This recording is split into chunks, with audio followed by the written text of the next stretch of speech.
గౌరవ సభ్యులు కమలాకర్ గారు, గతంలో మీరు మంత్రి పదవి చేశారు.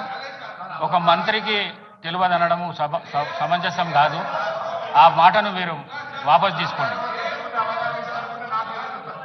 సార్ అధ్యక్ష, ఆకారంలో పెద్ద ఉంటే అవగాహన ఎక్కువ ఉంటుంది అనుకుంటే నాకు తెలియదు అధ్యక్ష. అవగాహన లేదు అంటే ఆయన కంటే ఎక్కువ చదువుకున్నా, రాజకీయాల విద్యార్థి దశ నుంచి ఉన్నా, నాకు ఎక్కువ తెలియదు అని అంటే వాళ్ళ పార్టీ వాళ్ళ నాయకులు మాట్లాడతారు. కానీ నేనేమంటున్నా, ఆకారంలో పెద్ద ఉంటే అవగాహన ఎక్కువ ఉంటుంది అనుకుంటే దయచేసి అర్థం చేసుకొని ఆ మాటలు వాపసు తీసుకోవాలి. ఇది పొరపాటు. దయచేసి ఈ విధంగా మాట్లాడితే పొరపాటు అని మాట మాట్లాడుతా ఉన్నా. సార్ ఒకటి స్పీకర్ సార్ నేను బాడీ షేమింగ్ గురించి మాట్లాడితే కూడా చాలా కాంట్రవర్సీ అవుతుంది సార్. గౌరవ ముఖ్యమంత్రి హాల్లో ఉన్నారు అధ్యక్ష. నేను తప్పు మాట్లాడలేదు, క్లియర్ చెప్తున్నా.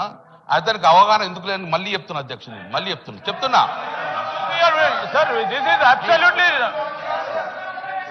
ఎందుకు అనవసరం ఎందుకు సార్ అది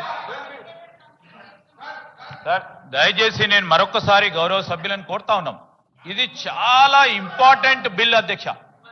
ఈ ఇంపార్టెంట్ బిల్లు చిన్న చిన్న అంశాలను మరి మీరు ప్రస్తావన చేయడం, అరే ఒక మంత్రిని పట్టుకొని అవగాహన లేయడం అనేది సరేనా?